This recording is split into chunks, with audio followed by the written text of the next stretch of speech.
Hello നമസ്കാരം. സഫലമി യാത്രയുടെ ഇന്നത്തെ എപ്പിസോഡിലേക്ക് ഏവർക്കും സ്വാഗതം.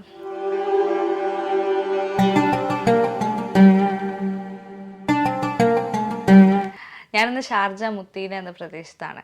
ഇവിടെ നമ്മൾ കാറിലൂടെ ഇങ്ങനെ വരുന്ന സമയത്ത്, യാത്ര ചെയ്ത് വരുന്ന സമയത്ത് വലതുവശത്തായിട്ട് ഒരു കൊച്ചു കഫ്തീരിയ കാണാം, കൈഫഫ് കഫ്തീരിയ. അപ്പോൾ ഈ കഫ്തീരിയൻ്റെ ഒരു പ്രത്യേകത, വൈകുന്നേര നേരങ്ങളിൽ വളരെ തിരക്കേറിയ ഈ ഒരു ശാന്തമായ ഒരു പ്രദേശത്ത് വളരെ തിരക്ക് നിറയുന്ന ഒരു കഫ്തീരിയാണിത്.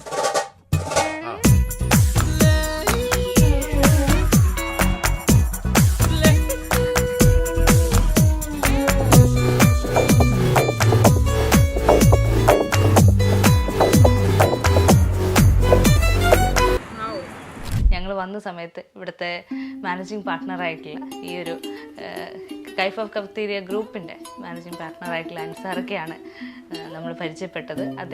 അദ്ദേഹമാണ് നമ്മുടെ ഇന്നത്തെ പ്രോഗ്രാമിലെ അതിഥി.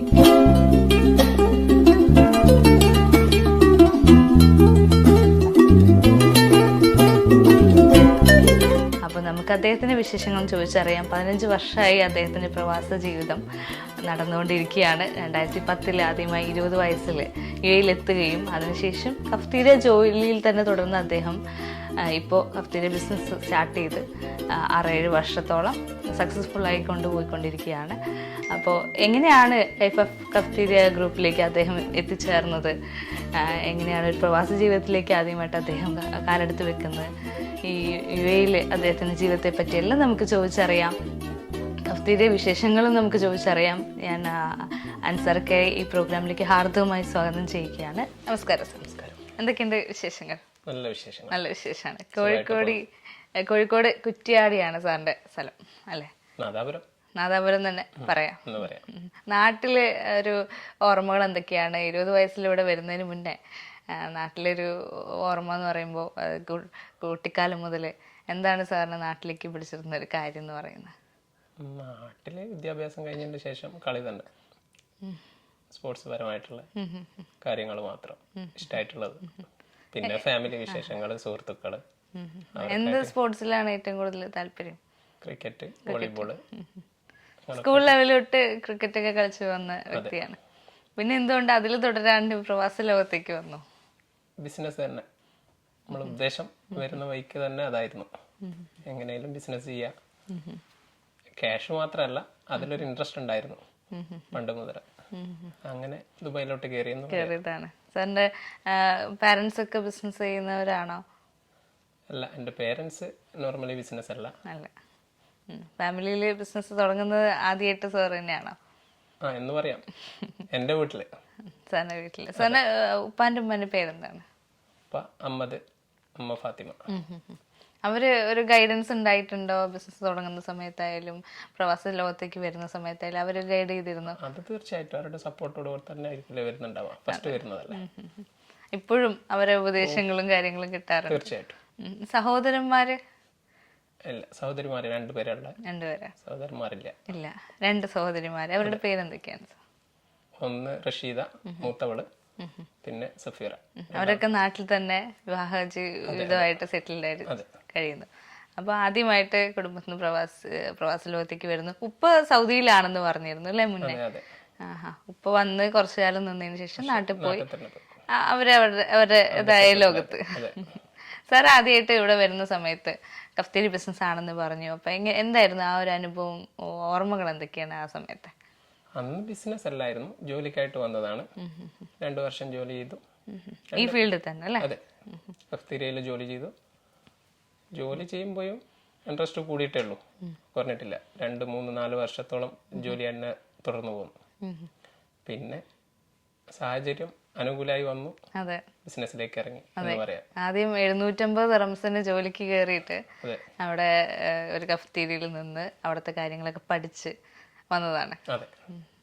അവിടെ കിട്ടിയ ഒരു അനുഭവങ്ങൾ, എക്സ്പീരിയൻസ് ഒക്കെ ഇല്ലേ, മുന്നോട്ടുള്ള ജീവിതത്തിൽ ഹെൽപ്പ് ചെയ്തിട്ടുണ്ടോ? ഉറപ്പായിട്ടും, തീർച്ചയായിട്ടും. ഒരു കഫ്തീരിയയിൽ വന്ന് ജോലി, ആ കഫ്തീരിയയിലെ ഒരു കിച്ചണിലാണ് ആദ്യമായിട്ട് ജോലിക്ക് കയറുന്നത്. അപ്പൊ അവിടുത്തെ ഫുഡ് മേക്കിങ്, സാൻഡ്വിച്ച് ആയാലും ജ്യൂസ് ആയാലും എങ്ങനെ കൈകാര്യം ചെയ്യാന്ന് ആദ്യത്തെ കഫ്തീരിയയിൽ നിന്നുള്ള പഠനം തന്നെയാണ് നമ്മളെ മുന്നോട്ട് ബിസിനസ് കൊണ്ടുപോകാൻ സഹായിച്ചത്. തീർച്ചയായിട്ടും വിജയത്തിന് പിന്നിലും അതായിരിക്കും. ഈ 2 വർഷം കഫ്തീരിയ ബിസിനസ്സിന് കഫ്തീരിയ വർക്കിന് ശേഷം എന്തായിരുന്നു നെക്സ്റ്റ് ഇവിടെ എന്തായിരുന്നു ജീവിതത്തിൽ? വീണ്ടും 2 വർഷത്തിന് ശേഷം ജോലി ചെയ്തെടുത്തുനിന്ന് റിസൈൻ ചെയ്തു.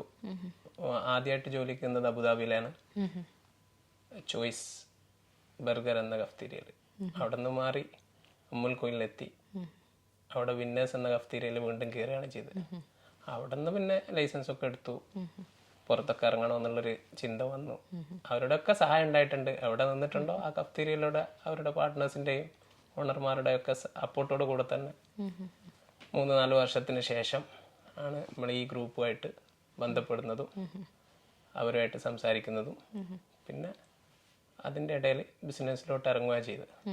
പൂർണ്ണമായിട്ട് ഈ കഫ്തീരിയനെ പറ്റിയിട്ടുള്ളൊരു 50% അറിവ് നേടിയതിന് ശേഷം മാത്രമായിരുന്നു ബിസിനസ്സിലേക്ക് ഇറങ്ങിയത്. അപ്പോൾ ആ ഒരു ഇത്രയും വർഷത്തെ എക്സ്പീരിയൻസിന് ശേഷം സാറിൻ്റെ പാർട്ട്നേഴ്സിനെ മീറ്റ് ചെയ്യാണ്, ഈ കഫ്തീരിയ ഗ്രൂപ്പിൻ്റെ ആളുകളെ മീറ്റ് ചെയ്യാണ്.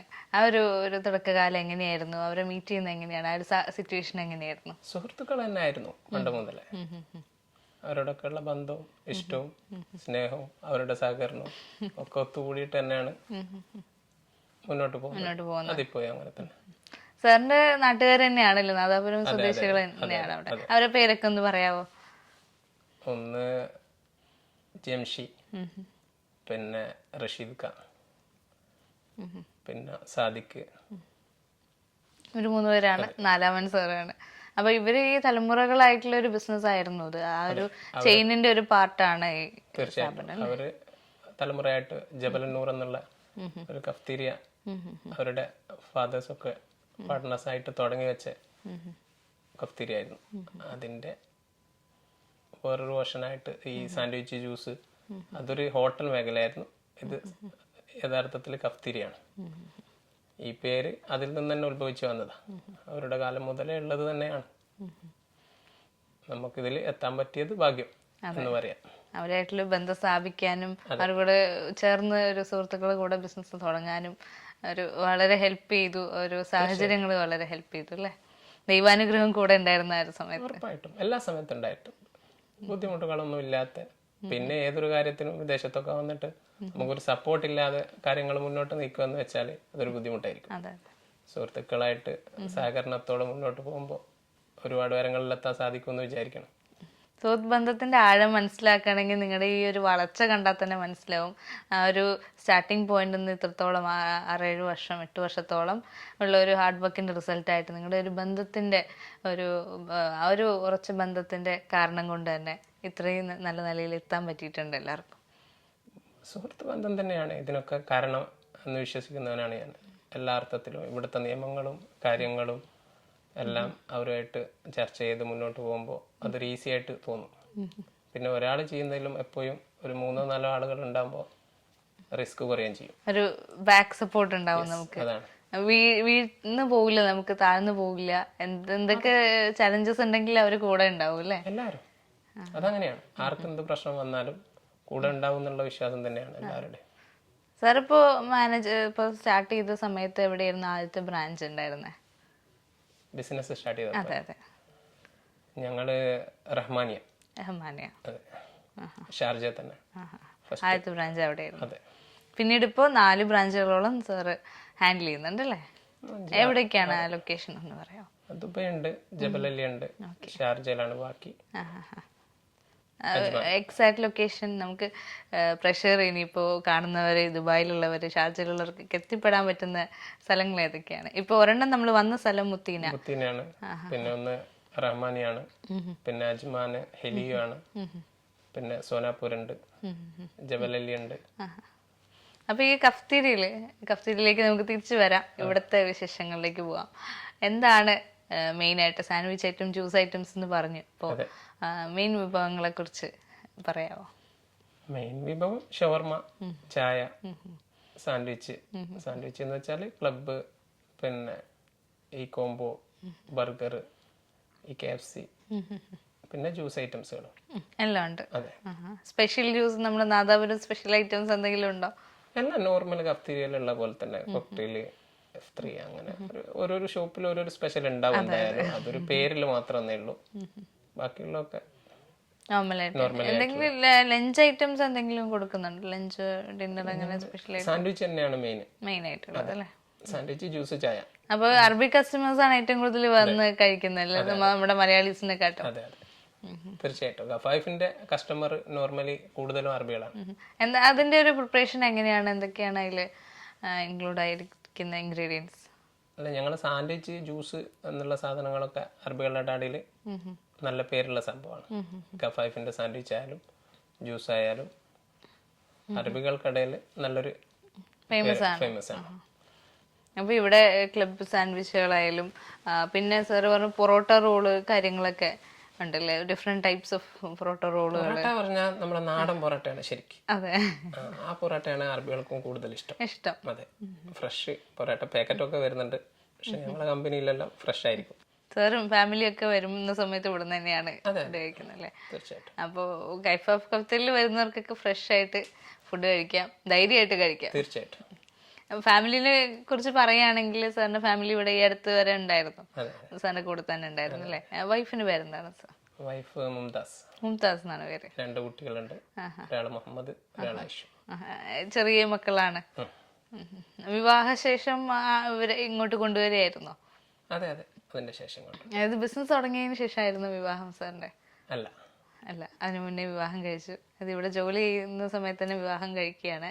അപ്പൊ വൈഫിന്റെ സപ്പോർട്ട്, ഒരു ബിസിനസ് തുടങ്ങുമ്പോൾ ഒരു പേടി ഉണ്ടാവും തീർച്ചയായിട്ടും, ഫാമിലിക്ക് ഒരു ടെൻഷനും കാര്യങ്ങളും ഉണ്ടാവണം.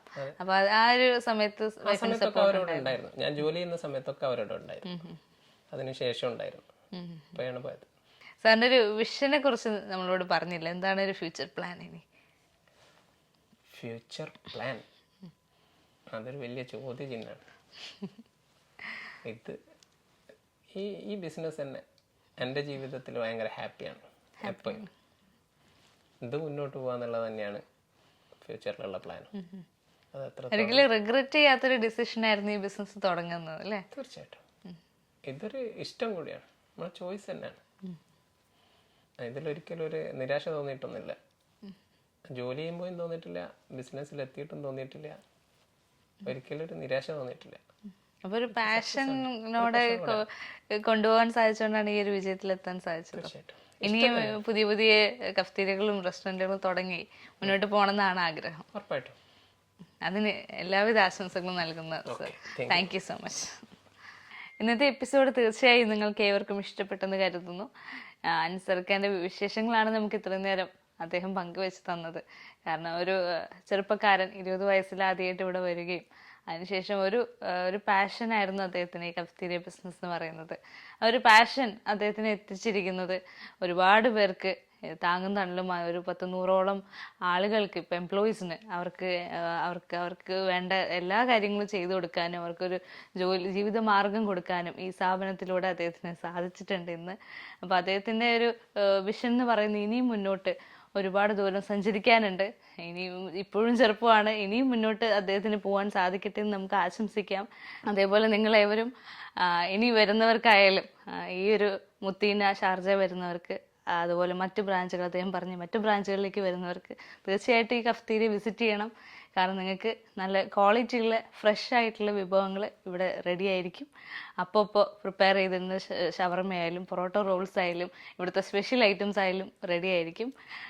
ഇവിടുത്തെ ജ്യൂസ് ഐറ്റംസ് ഒക്കെ നിങ്ങൾ തീർച്ചയായിട്ടും ഒരു വട്ടമെങ്കിലും അറ്റ്ലീസ്റ്റ് വന്ന് ട്രൈ ചെയ്യണം. ഇന്നത്തെ എപ്പിസോഡ് ഇവിടെ അവസാനിക്കുകയാണ്. മറ്റൊരു അതിഥിയുമായി വീണ്ടും കാണുന്നവരെ നന്ദി, നമസ്കാരം.